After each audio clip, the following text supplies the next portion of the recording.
So I don't know if this is working. If it is working, that's great.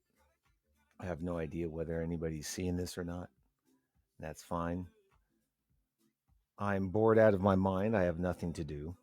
And last night, when I was trying to determine what I was going to do for the next couple of months, I was kind of in a bad place. So I thought, I have all of this equipment and I've wanted to do a couple of things with maybe starting a talk radio show, doing voiceovers, playing music. I watched online, and all kinds of people are getting on and playing songs, which is great. And we all need all that uplifting thing. And then I'm sitting there and I'm going, all I really want is just to be heard. I want to be able to tell people what is going on. And I was thinking that there might be a lot of other people kind of have the same thing going on with them. Looking at whether you're going to actually be able to pay rent, be able to make mortgage payments.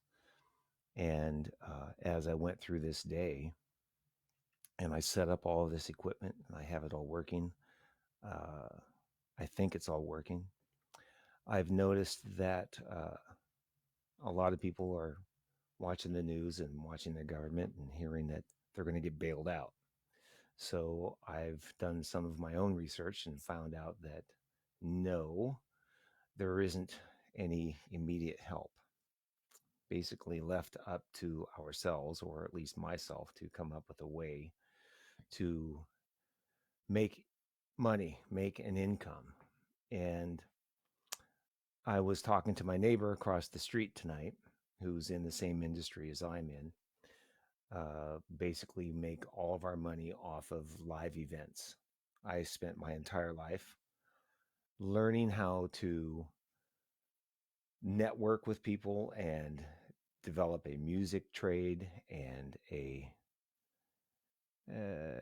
becomes oh no, it doesn't. I just noticed something. Oh, it mutes me because it says that I'm playing music that doesn't belong to me. Oh, well, I turned it off. How about that? Now, so maybe for all I know, nobody listened, nobody heard. So, anyway, here I am back. So, I've spent my entire life learning how to be a musician, learning how to do sound, and I've spent my life networking with people and being part of an industry that relies entirely on other people doing things, other people coming out and having events, having parties, getting married, having conventions, talking.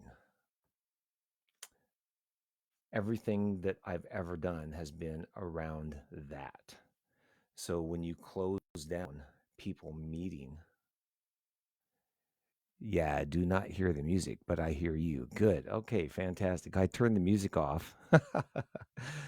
um, so, what's interesting about this is I know that I'm not alone. Last night, I felt extremely alone. I basically have my kids, and Mackenzie's at her mom's this week. So I sit in my house, had a conversation with my landlord, who is owns a home, and he's a small business owner and is looking at the same situation that I'm in. And yeah, I just had this moment of sort of feeling heartbroken and what am I going to do? And it crushed me for a minute because I've spent my entire life doing this and now it's just gone. When I try to think of what am I going to do to bail myself out, there absolutely is nowhere to turn. So, number one, our industry, what we do, are the first people that lost our jobs. Instantly, all of our events canceled. the day that WHO announced that it is now a pandemic, all of the gigs went away. It just started. It was like dominoes. And I'm sitting here, I'm going, I know I'm not alone, but holy shit, am I alone? Other people are going through this too. I'm not alone. And yet at the same time, it's really hard to sit here and look down the road in 3 months, actually 2 months. It's looking like I may have to um, move out of my house. I don't know. If our industry doesn't come back, we're all sitting here. And what really got to me yesterday, so really got to me, because I'm not at this point, this isn't a Republican thing, it isn't a Democratic thing. And anybody, if anybody feels like calling, they can call and talk to me and whatever this is. But what really got to me was when I saw the Senate talking about what is going to do, how they're going to bail this out. And Lindsey Graham sort of laughed, yeah, we'll get our asses kicked. Like, you know, you can joke about it because you aren't going to lose your home. Your landlord isn't going to lose his home. I mean, my landlord is going to lose his home. I'm going to lose my home. You aren't. What about us? Is it really that joking of a matter?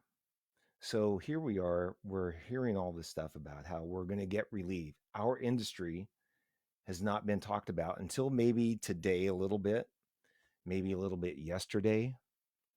And I'm thinking, okay, where's the relief coming? I had a lot of emails today say, go to the bank, you can get a small business loan. Well, most of us who have been musicians most of our lives spend a lot of time trying to not show how much money we make so we don't have to pay a lot of taxes. And a lot of times we don't really make all that much money. So I go to the bank and they go, well, you qualify for a credit card, but I'm sorry, you don't qualify for a business loan. We can't give you a loan. Hmm. Okay, well, I can go deeper in debt about that. So I don't know. That's just all I'm thinking. When we're alone and isolated and we're having a tough time, sometimes we just want to be heard. Sometimes we just want somebody to say, hey, I'm there with you. And when we're by ourselves, it really feels like it's just us, so it's just alone. And I know there are industries like servers when we go to restaurants and stuff, but what about all the people like I see my buddy John Mater. Thank you, buddy. What about when the theater goes dark and all of the people that are running the lights, all of the people that are running the sound, all the people that are putting the costumes together? We don't think about those. When the tours go out, we see the Jonas Brothers. We don't see the rigging guys and the guys driving the trucks, the guys that are uh, putting up the lights, doing the video, running the sound. There are hundreds of people that do those jobs that aren't necessarily in unions. They just live paycheck to paycheck. When the tour's over, they take that money, they live by themselves. They cover 3 months of bills maybe until the next tour comes in. We don't make a lot of money. When we're not working, we're done. We have nowhere to turn. Nobody talks about us. When the events go away, it's not just the band, it's not it, just the musicians, it's a whole lot of people surrounding that. So, what do we do? Bitch? I don't know. I'd like to, maybe bitch. I kind of feel like today I was thinking, I'm going to go, maybe I'm going to make my name Rush Nussbaum. Maybe that's what I'll do. I'll be the left wing guy of the right wing and just talk shit. No, I don't really want to do that. Maybe there's somebody sitting out there that is sitting like I was last night on my floor of my living room crying, going, what am I going to do? And they need somebody to talk to. Maybe they don't have anybody to talk to. Maybe they need something like this. How about we think about, and I'm just spitballing here. What if Trump got on a radio and did an old FDR thing, fireside chat, just sat and talked to people, just talked to people. And I'm not so sure he'd be capable of just talking, but maybe we need something like this. Now, I'm going to do this on Facebook, and I'm just giving this a try. I'm just trying. This is what got me up, picked me up off the ground last night. And if I repeat myself, like I probably do a lot of times, um, this is what got me motivated. I have a lot of stuff in my garage. I brought my guitar in, my cajon, my keyboard. I brought in a little mixer, a little Focusrite thing, a microphone, hook this all up. So if somebody calls, you can hear them on this, and you can hear music and all that kind of stuff, like a real radio show. But it's all just sort of down and dirty. You're seeing me in my nice little spare bedroom. And eventually I might want to go. Tomorrow, I'm going to try to do a YouTube channel and try to get people to call in and see how they're doing. I'd like to hear from other people and hear. Not we don't have to talk about uh, politics. We don't have to talk about coronavirus. This is giving me something to do. This is just filling up my time, and uh, you know, it's given me hope because what I can also do with all this equipment, I can do voiceovers, I can do little recordings, I can do an audio book, and I practice reading a book and recording it, sent it to some people saying, hey, I can do voiceovers, I can read Audible, read books that go on Audible. And there's a lot of things I can do. Now, it will take me some time maybe to get this business together, but it's something. It's giving me some hope, giving me something to do. And from my point of view, a couple of weeks or a month of no work, I can sort of get on with. But every day when they say, oh, it's going to be another month, oh, it's going to be another 2 months, it might go 18 months, all of a sudden I'm, what the fuck? Every extra added week to quarantine. I know it's serious. Trust me, I know it's serious. I know nobody wants to die. But my industry, my livelihood, every added week to no work is a nail in the coffin. It's just like they've got all the nails lined up around the coffin and going, pshk, pshk, pshk, sorry. Oh, it's all for our own good. Pshk, pshk. And I just see my livelihood. I'm 61. I see everything my entire life just going, ah, sorry, you can't do it. Sorry, you can't do it. Sorry, nope. And then I heard this guy on, I watched him, it was on MSNBC.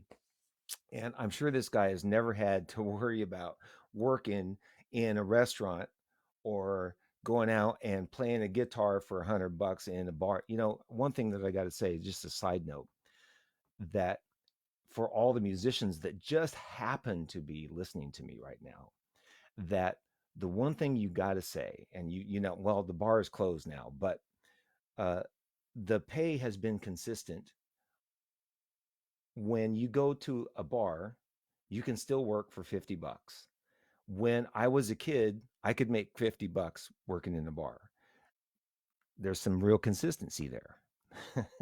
But now they've even taken our $50 and beers and pizza away. Okay. So uh, can't even make that $50. Anyway, so this guy was on MSNBC. I'm pretty sure that's the channel it was. And he said, you know, people are just going to have to stay home and they're just going to have to learn to live like this and like it. They're going to have to learn that they just going to have different jobs and just learn to like it. I can't learn to not, I can't learn to not like this. I can't, I mean, how can I not be a drummer? How can I not be a musician? How can I not be a sound guy? How can you just take that from an artist and just take that away and say, just learn to like it? Ah, fuck no. I'm sorry. No, no. We can't do that. As artists, we can't have our livelihood stolen from us. We can't. Now, a lot of guys, and this is really cool. A lot of guys are playing online and they're playing their music, and you can go and see just about everybody do something online. Nobody's sharing stories though, personal stories. All we hear are stories filtered through MSNBC, which I watch mostly, and Fox. Now, I got to say something about Fox News. I'm not a fan of Fox News because they talk a lot of shit, but the guy Hannity actually said something, posted something today that I sort of agreed with about the college things and how the higher ended education uh, universities will be okay through this. And it's the smaller people, smaller college people that are going to kind of be crushed here. And I actually agree with that because when this whole political thing gets going, it seems to forget. And I talk with my hands a lot.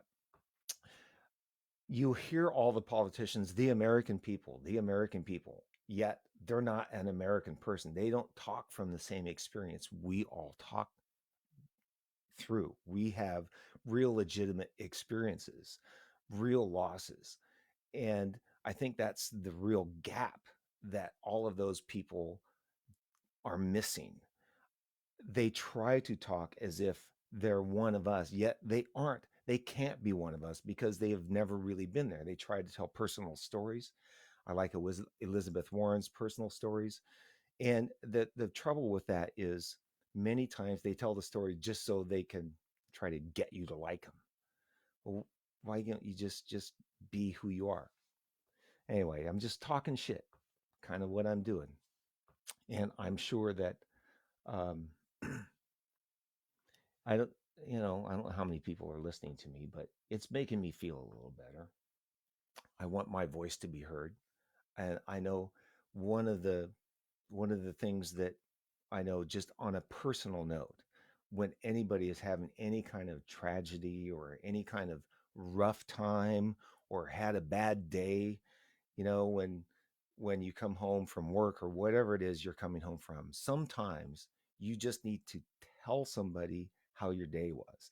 You just want to be heard.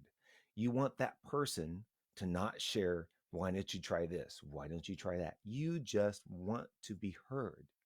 You just want to say, hey, I had a bad day. Sometimes that's all it is. Sometimes it's, man, I had a fucked up day. But you just need to be heard. And a lot of times, once we're heard, stuff gets better. We just feel instantly a little better.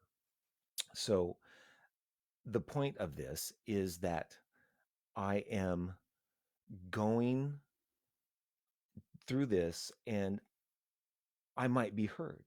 Now, if somebody calls me, I actually put my number up there, you would be heard too. And that's my point. Sometimes we just need to be heard. And we don't want to be told you can't think that way, you can't feel that way. But I'm feeling a little better right now, but my life is really upended and it really hurts. Try not to cry, but my kids all know I'm an emotional guy. Don't go with dad to a movie because he cries too much. And the last Star Wars movie, I went with Mackenzie. We went to the last Rise of Skywalker, and at the end of the movie, I cried. And Mackenzie was like, "Are you crying? Are you crying?" I'm like, "Yeah, I can't help it. I'm sorry, I cry." But the thing is I I personally can live in my car. I can live without anything. I've done that, but I can't do it for my kids.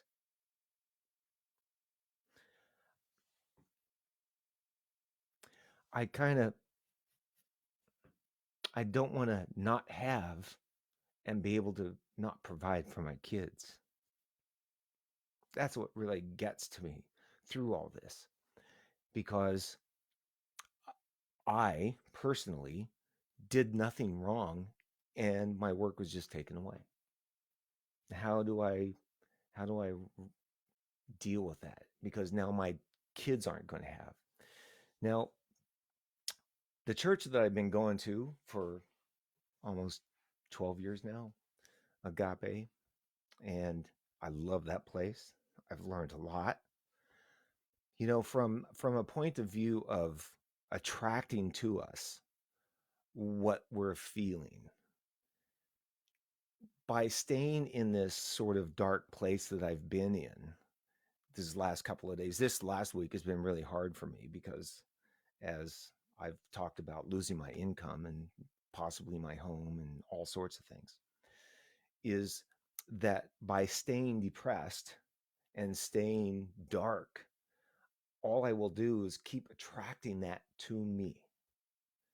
So last night I my buddy Jamie Lula was on. I saw him playing some stuff, and I love him, but I was almost mad because he was happy. Sometimes when you want to be depressed, you see other of your friends that are happy and doing fun things and doing uplifting things, and it kind of makes me mad because I want to be happy, but I can't be. Uh, at the same time, I know in my heart that if I hold on to the darkness and the anger towards whatever it is that's causing this, that ultimately the only person that's really hurting really right now is me, and that I need to change and turn positive somehow to make this a positive experience. That's what hopefully part of all of this is doing. Hopefully, some of this is helping me get better and helping me turn this into a positive experience. So, if I do this on a regular basis, and this is going to be my fireside chat thing, just talk. And I don't know if anything good will come of it, but I'm feeling better. I'm getting this is an opportunity right here with this little thing I set up in my room. This is this is how uh, uh, many of our favorite musicians right now are making their records, just like this with a little keyboard. They don't need a big mixing board. They just need a little Mackie 1202 mixer and an interface and a keyboard, and they can write songs.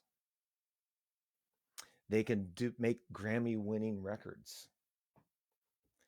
And so maybe this is the start of that. Maybe I'll be able to become a radio talk show host. Maybe I can be Rush Nussbaum.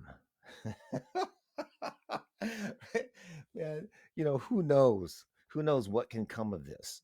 But whatever darkness or whatever anger or ever negative energy I have in me, I've got to do everything I can to transmute that into something positive. You know, I got to help people, and honestly, up until this last week, when I lost all my money or all my work, I was doing things to help people as much as I could financially. It was a little bit here and there, but I I can't do that now because I don't have any money. I've got literally like $1,000. The start of the year, this is what's really interesting. I had a really good year last year. And at the start of the year, I had 13 grand in my account, and what that was going to do was it was going to carry me through the first couple of months in case work didn't come through, and it was slower time. So that money from December kind of pulled me through January and February. March started picking up. So March now fell through, and now all of that money is disappeared. Now that's what this whole point of all of this has been, is that's kind of how the nature of our industry goes. And I've already lost my train of thought. But all of this is going to turn into something good, and it's going to turn into something new. And Reverend Michael would, if I would go to him and talk to him and ask him, explain to him what I'm going through, this is what I always would take away, because he would say this to other people. I'd hear him say it to them. And what he would say to me, he would say, what new in you is ready to emerge? What is calling you to come out and make new? So maybe this is my new thing. And it actually was kind of, a little scary. This is sort of out of my comfort zone. The good thing is I can't see anybody. I can't see that anybody's watching me. I can't see that anybody, I have an audience. That, you know what? I think this is why some Glenn Beck and Rush Limbaugh can talk so much shit, because there's nobody to talk back at them. you know, unless they, I guess maybe they take callers. Uh, uh, I I can take callers, um, but it's so easy to just sit here and just be full of yourself, talk shit, man. Ah. So anyway, Reverend Michael would say, what is new? What is emerging in you? So that is this for me right now. Maybe I'll be this talk show guy. Really, all I really have and can really do really well is talk. I can talk. As a matter of fact, a little levity here. So, um, I'm sounding at most of you who know me, if you've ever had me do sound on one of your gigs, if you are listening to this right now, you know this to be true. I do nothing but talk shit. So my buddy Javon McGlory, who I'm hopefully can get talking on this thing sometime soon, he hired me for a gig, and he hired a group of musicians from all over, and their piano player showed up, and the piano looked at me, and we had met on a gig at another point at another job. And he looked at me and he said, I remember you. You, you were the guy that did nothing but talk shit. You were that guy. You talk shit all night long. You never stopped. And I said, yeah, yeah, that was me. I got to admit, that was me. I can talk. That is one thing I can do.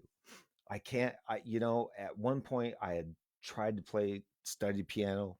I'd taken piano lessons. I can't do that anymore. I do have my piano hooked up though. I can't just sit and play. I have my guitar here. I can strum a few chords. I can't play like my buddy Tom Kolb or Jamie or any guitar players that might be watching me here. I can't do that. Uh, I can run this sound shit and I can talk. So here I am. How long have I talked now? Almost 30 minutes. And I don't know, I'm almost at I've run out of things to do. If I play my music, apparently Facebook can tell what song it is and says I don't have permission to play those songs. Maybe if I play all my K-pop shit, Mackenzie's really into K-pop. Maybe if I play all my K-pop stuff, it won't recognize that. No, they'd recognize that too. So, what's really interesting, this is kind of cool because a few people have sent me uh, things here that they've watched and listening. And I think I might try doing this again tomorrow night at 8 o'clock and start sort of a weekly thing, or maybe even an afternoon thing. Maybe I'll schedule somebody to talk, schedule somebody to, I'm going to try to learn how to FaceTime somebody into this. A buddy of mine uh, used to work at Google, but doesn't work at Google anymore and in their YouTube division. And he was telling me there's different ways to do things. And I'm not, I know a lot of guys that know about that stuff, but I don't. So I'm trying to figure out how I can get, since everybody's virtual now, I can FaceTime one guy and we actually write music that way. I've produced a couple of songs where I had a track and I sent it to a guy, and then sent had a guy do bass, and they had another guy do the keyboards, and we sent. That's how we do music these days. We just send our files back and forth. But uh, how can I FaceTime people and do multiple things on this low budget kind of deal? So I'm going to learn how to do that and try to do it on a YouTube channel. And rather than have somebody come over here and sit and play, I want to see if I can get somebody to call in, and so everybody can see that. So I can hear a guitar player and maybe do an interview with my buddy John. My buddy John Mater, who I know, I think he's sleeping right now. Uh, uh, uh, any, um, uh, yeah. Just a little story. So oh, I just got to throw this out because somebody just popped in there. My buddy Owen called me, reminded me we did an event a while ago, and there was this boy band, and they were what 15 or 16 or something, I think, and uh, they we did this corporate thing at Long Beach Aquarium, and uh, these four kids come out and did like a I forget what it was, but they were just like these like a boy band singer. And this kid was sort of the leader of the band, this redheaded kid. He was telling us, Owen and I, he was saying that, you know, my sister's really a great singer. She's really good, and you're going to love her. And one of these days, I'm going to make music with her. And that was Billie Eilish. Billie Eilish was the girl, and her brother was that guy.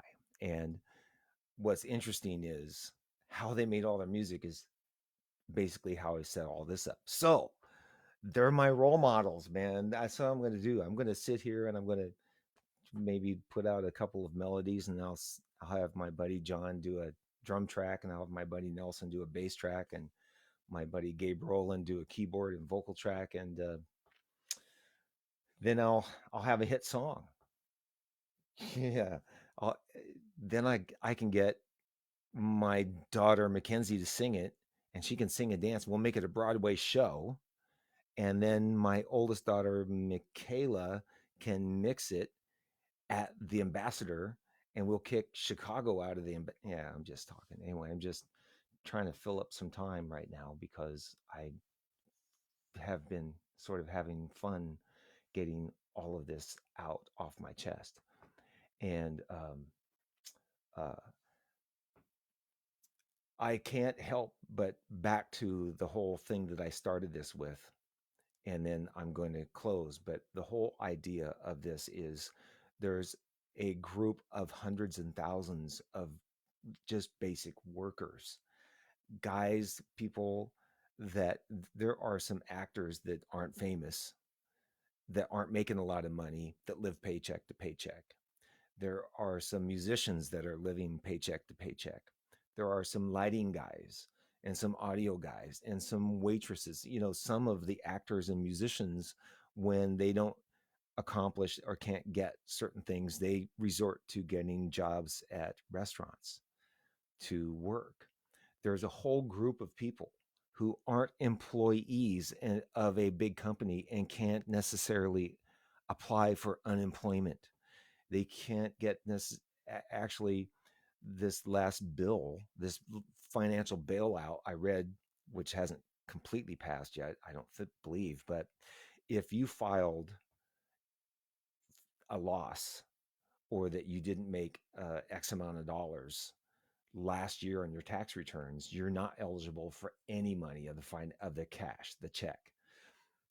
And unfortunately, I did file a loss on my uh, taxes last year. So I'm not eligible for any cash at all for the cash bailout that's supposed to roll out. I don't have, I'm not eligible for unemployment because I don't have an employer. And I'm sort of in this quasi kind of limbo area. Now, do I like how I make a living? I absolutely love it. I'm my own boss. I get to do what I want. But at times like this, I'm just the guy that's kicked to the curb. Now, I'm not alone. Hundreds, if not thousands, of people are in the exact same boat. I understand that. My buddy Kyle, you and Pancho doing your uh, light uh, laser shows, and that's how you make your living and a good living at it, and you're out there and doing these really cool jobs, but that's gone. And what do you do? I get now when we're doing that work, it doesn't get any better. We're absolutely doing what we love. We absolutely love being around the people we're around and who we work with. But when it gets taken away, and it our livelihood, there's nowhere for us to go. So let's kick this coronavirus's ass somehow. And I'm going to try to remain positive, and I'm going to try to pull myself up and get something going.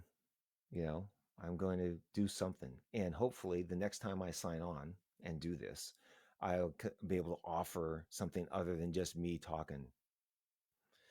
And so I can expose people to friends of mine and music that I know and people that I know and other stories, so we can find out that um, we're all in this together. We are really all in this together, even though it doesn't feel like it nobody's when it doesn't feel like somebody's really hearing you. When you don't feel heard, it's hard to feel like you're in it together. I When somebody looks at me, just one last little story, and then I'm going to sign off and thank you for if you've actually paid attention to this. Um, I've never really felt like people heard me. I grew up, and even now, I've having a pretty wonderful life, having really great children and a lot of things. I've had this sort of thing in the back of me that sometimes I don't really think people really listen to me. People really hear what I'm saying. And I know it, I'm not alone. I know that's a lot of us. I think a lot of people voted for Trump because they thought he was listening to them. I know a lot of people voted for Obama because they thought he was hearing them. So Reverend Michael's brother Akili, who's a good friend, and I went to him one time and I said, "Can I talk to you for a minute? I'm having some issues." So I began to tell him my story and started talking sort of the way I'm talking now. And he stopped me and he put his hand on my arm and he said, and he looked at me, said, "Okay, I hear you, right?" And I just said, "Yeah, yeah." And I started talking and he stopped me again. He goes, "I hear you. You need to know that I'm hearing you." Sometimes that's all we need.